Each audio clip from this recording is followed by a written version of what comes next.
माता की। स्वामी विवेकानंद आत्मा ज्यां हसे त्यां आ दाहोद जिल्लाનું દ્રશ્ય જોઈને એમના મનમાં અપાર આનંદ થતો છે કે જંગલમાં જીવન ગુજારનારો મારો નવજવાન ભારતના નિર્માણ માટે પ્રતિબદ્ધ બન્યો છે, કટિબદ્ધ બન્યો છે। આપણી તાલીઓના ગડગડાટથી ભારત માતાના એ સપૂતને યાદ કરીએ। भारत माता की पूरी ताकत थी बोलो भाइयों, भारत माता की। मंच पर विराजमान सर्वे महानुभावों, आप लगभग 2.5-3 कलाक थी एक धारा आप भादरवा महीनानी गर्मी में तपस्या કરી રહ્યા છો। नौजवान मित्रों, आ स्वामी विवेकानंद जी ની 150મી વર્ષગાંઠ છે અને સ્વામી વિવેકાનંદે કહ્યું હતું, અગર કોઈ દેવતાની સેવા કરવી હોય તો દરિદ્ર નારાયણની સેવા કરો।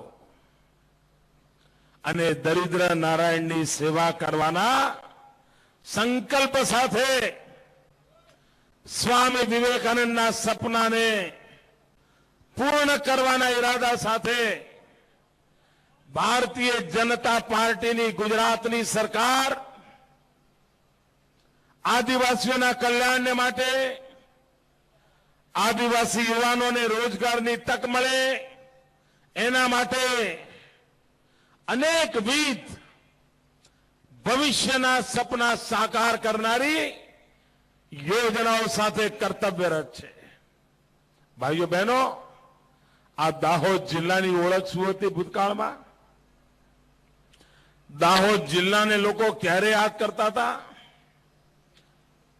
कि शहरों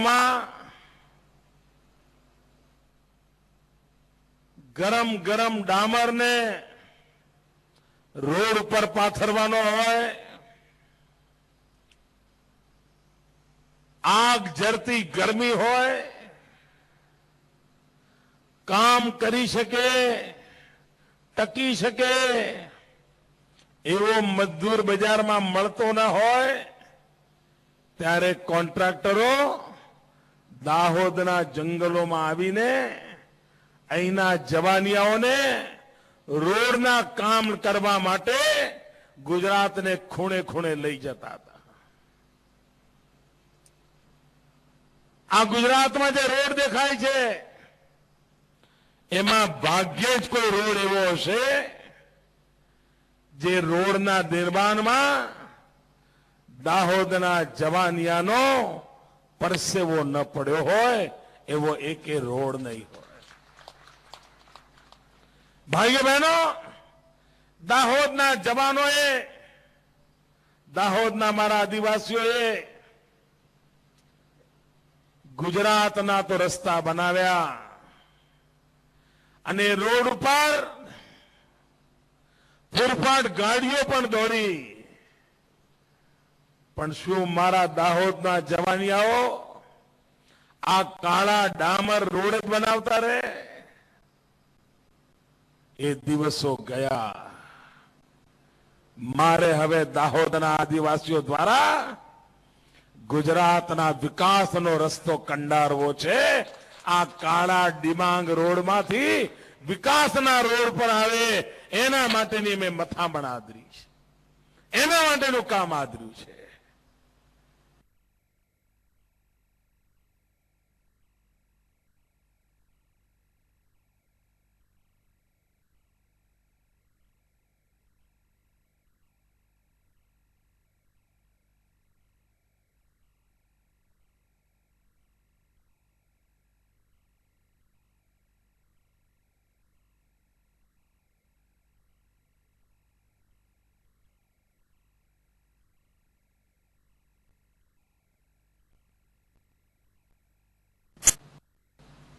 ભૂતકાળમાં આવીને મેં કહ્યું હતું કે દાહોદને પાણી આપવાનું મારા પર છોડો.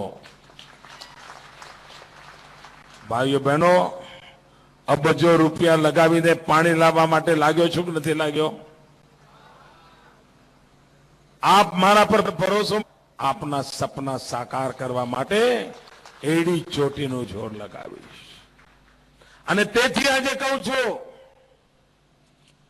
કે આગામી દસકો જે છે, ઉમરગામથી અંબાજી, આખો આદિવાસી પટ્ટો, ગુજરાતનો આખે આખો પૂર્વ કિનારો, આ પર્વતમાળાઓ, આ જંગલો, આ મારા આદિવાસી ભાઈઓ બહેનો, આખો એ પટ્ટો આગામી 10 વર્ષ ગુજરાતના વિકાસનો એક ગોલ્ડન કોરિડોર હશે. ગોલ્ડન કોરિડોર હશે. આ ગ્રીન કોરિડોરને સોનેથી મઢવાની મારી નેમ છે ભાઈઓ. વિકાસનું સોનું એના પર ચમકતું હોય એવું સપનું જોઈને મેં વિકાસ આદર્યો છે. અને એમાં મેં ધ્યાન કેન્દ્રિત કર્યું છે શિક્ષણ અને આરોગ્ય ઉપર. એક જમાનો હતો કે મારા દાહોદ જિલ્લાની આદિવાસી બહેન સુવાવડ થવાની હોય, પેટમાં પીડા ઉપડી હોય, સાધન કોઈ મળે નહીં, ખાટલામાં નાખીને દોડતા હોય લોકો દવાખાને લઈ જવા માટે, અને રસ્તામાં જ જવાન જોધ બેન મૃત્યુ પામે, કાયના પેટમાં જે સંતાન હોય સંતાન મૃત્યુ પામે, અને પાછળ રહેલાનું જીવન ધૂળધાણી થઈ જાય. આજે ભાઈઓ બહેનો, પહેલા 100 માંથી 30 થી 35 બહેનો એવી હતી કે જેને સુવાવડમાં કોઈ ડોક્ટરની મદદ મળતી હતી. આજે 100 માંથી 96 બહેનો એવી છે દાહોદ જિલ્લામાં જેને સુવાવડ હોય તો કોઈ ને કોઈ ડોક્ટરની હાજરી હોય છે, એની જિંદગી બચી જાય છે. ભાઈઓ બહેનો,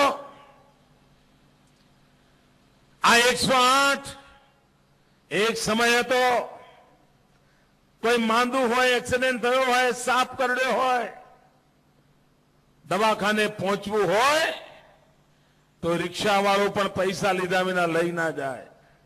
એમ્બ્યુલન્સ આવે નહીં. ગામમાં ટ્રેક્ટર હોય તો ડ્રાઈવર ના હોય, ડ્રાઈવર હોય તો ડીઝલ ના હોય. પહોંચવું કેવી રીતે? અને જવાના અભાવે અનેક લોકોએ જિંદગી ગુમાવી પડતી હતી. આજે 108 ના કારણે એક પણ પૈસાના ખર્ચા વગર આ મોદી આવીને તમને ડોક્ટર પાસે પહોંચાડે છે, તમારી જિંદગી બચાવે છે. આદિવાસી દીકરીની પ્રસૂતિ એનો ખર્ચો સરકાર ઉપાડે છે. વર્ષે એકે એક આદિવાસી બાળકના આરોગ્યની તપાસ કરાવીએ છીએ. કોઈ મોટી બીમારી હોય તેનું ઓપરેશન ગાંધીનગરમાં મુખ્યમંત્રીના ખર્ચે કરવામાં આવે છે. આદિવાસી બાળકને આંખે ચશ્મા આવ્યા હોય તેના ચશ્મા કાઢીને એને વાંચતો કરવાનું કામ સરકાર કરે છે. કુપોષણ હોય તેના માટે આયર્ન ટેબ્લેટ આપવાની હોય, એને પૂરક પોષણ આપવાનું હોય, એની ચિંતા સરકાર કરે છે. ભાઈઓ બહેનો, ગયા 50 વર્ષમાં જે કામ નથી થયું શિક્ષણમાં, એ કામ આ સરકારે 10 વર્ષમાં કરી બતાવ્યું છે. હું જયારે વનબંધુ કલ્યાણ યોજનાનું પેકેજ લઈને આવ્યો ને, તો આ કોંગ્રેસના નેતાઓ મારી મજાક ઉડાવતા હતા. આ કોંગ્રેસના નેતાઓ મારી મજાક ઉડાવતા હતા કે આ મોદી સાહેબ કહે છે કે 15,000 કરોડ 15,000 કરોડ.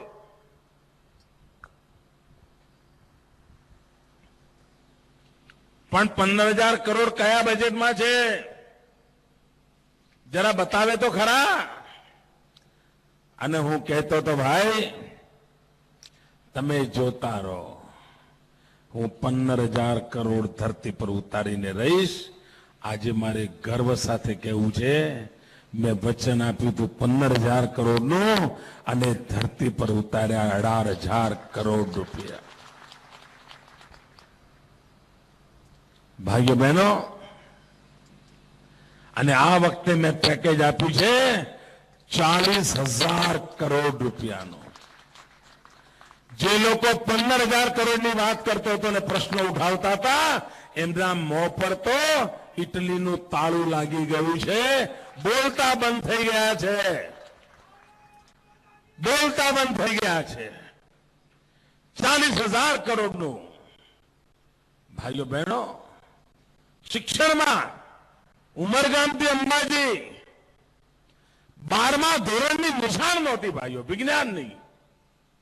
કેવું પાપ કર્યું છે આ કોંગ્રેસના મિત્રોએ, કેવું પાપ કર્યું છે. અને એ વખતના આગેવાનોએ એમને માફ કેમ કર્યા મને સમજાતું નથી. જો 12મા ધોરણની વિજ્ઞાનની નિશાળ ના હોય તો આદિવાસી છોકરો ડોક્ટર ક્યાંથી બને, એન્જિનિયર ક્યાંથી બને? તમે તો ફાટક જ બંધ કરી નાખી ત્યાં છોકરાઓના ભાગ્યની. આ ફાટક ખોલવાનું કામ અમે કર્યું. અને આ એકે એક આદિવાસી તાલુકામાં સરકારી ખર્ચે વિજ્ઞાન પ્રવાહની શાળાઓ શરૂ કરી અને આદિવાસી યુવાનોના ભાગ્યમાં બદલ લાવ્યા.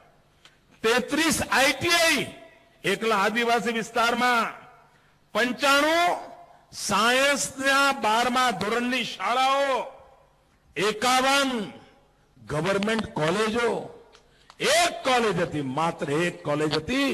51 ગવર્મેન્ટ કોલેજો આદિવાસી વિસ્તારમાં. 6 એગ્રો પોલિટેકનિક, જે બીજા વિસ્તારમાં પણ આજે નથી, એ મેં આદિવાસી વિસ્તારમાં પહેલા આપી છે. 2 ઇજનેરી કોલેજો આદિવાસી વિસ્તારમાં. 3 નર્સિંગ કોલેજો, એમાં એક તો દાહોદમાં બનાવી છે. 19 એકલવ્ય સ્કૂલો, જે ગુજરાતનું આવનારા દિવસોમાં નામ રોશન કરશે. અને ભાઈઓ બહેનો, એકે એક આદિવાસી જિલ્લામાં ભવિષ્યમાં મેડિકલ કોલેજ કરવાનું પણ સપનું લઈને હું ચાલુ છું. વિકાસ કેવી રીતે કરાય? ભાઈઓ બહેનો, એકલા દાહોદ જિલ્લામાં 70,000 જેટલા સખી મંડળો, એમાં 9 લાખ આદિવાસી બહેનો. સમગ્ર ઉમરગામથી અંબાજી પટ્ટામાં 9 લાખ આદિવાસી બહેનો સખી મંડળની સભ્ય બનીને આર્થિક પ્રવૃત્તિમાં ભાગીદાર બની છે. ભાઈઓ બહેનો, આ વનબંધુ કલ્યાણ યોજના અંતર્ગત લગભગ 2200 કરોડ રૂપિયાના કામો સિંચાઈ માટે કર્યા.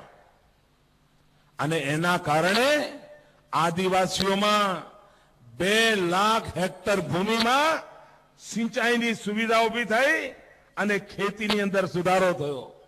ભાઈઓ બહેનો, હું જ્યારે મુખ્યમંત્રી બન્યો એ પહેલા 100 માંથી 4 જ ઘર એવા હતા કે જ્યાં ઘરમાં નળમાં પાણી આવતું હતું. 4%. આપણે ધીરે ધીરે વધારતા અત્યારે 76% પહોંચાડ્યું છે. 76% ઘરોમાં. 5500 આદિવાસી ગામો, 11,000 ફળિયા, એને પીવાનું પાણી પહોંચાડવાનું કામ પૂર્ણ કરી દીધું છે. 45,000 પંપ સેટોનું વીજળીકરણ કર્યું છે. 1.5 લાખ ઘરોને નવા વીજળીના કનેક્શન આપ્યા છે.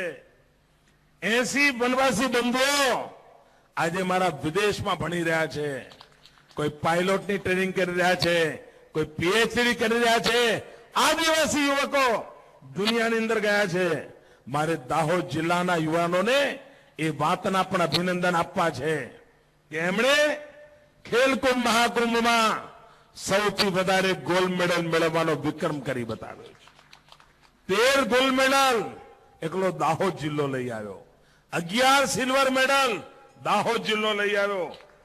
ભાઈઓ બહેનો, તીરંદાજીમાં અને દોડવામાં નિશાનમાં પણ અચૂક હોય તો દાહોદ છે અને ગતિ પ્રગતિમાં પણ અચૂક હોય તો દાહોદ છે. એવા જવાનીઓનું જીવન આવનારા દિવસોમાં કેવી રીતે પ્રગતિના કામમાં લાગે. હમણાં વણથંભી વિકાસ યાત્રા કરી. દાહોદ જિલ્લામાં બધી 175 તાલુકા પંચાયતની બેઠકો પર કાર્યક્રમો કર્યા.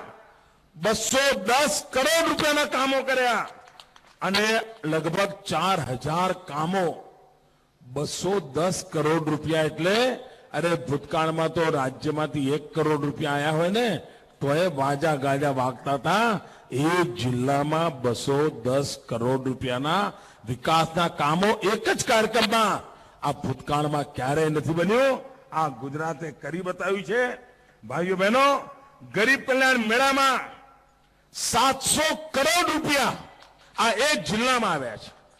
700 કરોડ રૂપિયા અને સીધે સીધા. કોઈ વચેટીઓ નહીં, કોઈ કટકી કંપની નહીં, કોઈ દલાલ નહીં.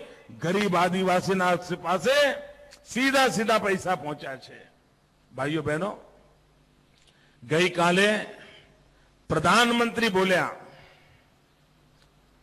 પ્રધાનમંત્રી એમ કહ્યું કે રૂપિયા ઝાડ પરથી નથી આવતા, રૂપિયા પેડ સે નહીં આતા, એવું એમણે કહ્યું છે. ભાઈઓ બહેનો, આવડા મોટા અર્થશાસ્ત્રી આ દેશને આ ભાષામાં સમજાવે. પ્રધાનમંત્રીજી, આ દેશને ખબર છે કે રૂપિયાના ઝાડ ના હોય અને એટલે જ અમને ખબર છે કે તમારા માટે તો 2G એ રૂપિયાનું ઝાડ છે, કોલગેટ એ રૂપિયાનું ઝાડ છે. આ કોયલાનો કારોબાર એનાથી મોટા કયા ઝાડની તમને જરૂર છે? આ કોંગ્રેસ પાર્ટી પર મારો આરોપ છે. કોંગ્રેસ પાર્ટીને રૂપિયાના ઝાડ તો જડી ગયેલા છે. 2G સ્પેક્ટ્રમ એમનું રૂપિયાનું ઝાડ છે. કોલસાનો કારોબાર એ એમના રૂપિયાના ઝાડ છે અને દેશ બરબાદ થઈ રહ્યો છે. આ કામ ચાલી રહ્યા છે. ભાઈઓ બહેનો, આજે જ્યારે દાહોદ જિલ્લામાં આવ્યો છું ત્યારે કેટલીક અગત્યની મહત્વની જાહેરાતો પણ કરવા માંગુ છું. ગઈકાલે મેં કહ્યું છે, કોઈ પણ યુવાન એ જો બેંકમાંથી લોન લઈને પોતાનો રોજગાર કરવા માંગતો હશે અને એને કોઈ ગેરંટર નહીં મળતું હોય, એના કારણે બેંક લોન નહીં આપતી હોય તો એના ગેરંટરની જવાબદારી ગુજરાત સરકારની. હવે બેંકોએ આ જવાનીઓને ટ્રક ખરીદવો હોય તો લોન આપવી પડશે, રિક્ષા ખરીદવી હોય તો લોન આપવી પડશે. ગેરંટી આ સરકાર લેશે મારા આદિવાસી યુવાનો માટે. ભાઈઓ બહેનો, આદિવાસી વિસ્તારમાં ખેડૂતોને સિંચાઈનું પાણી એ મુખ્ય બાબત છે. સિંચાઈનું પાણી એ મુખ્ય બાબત છે.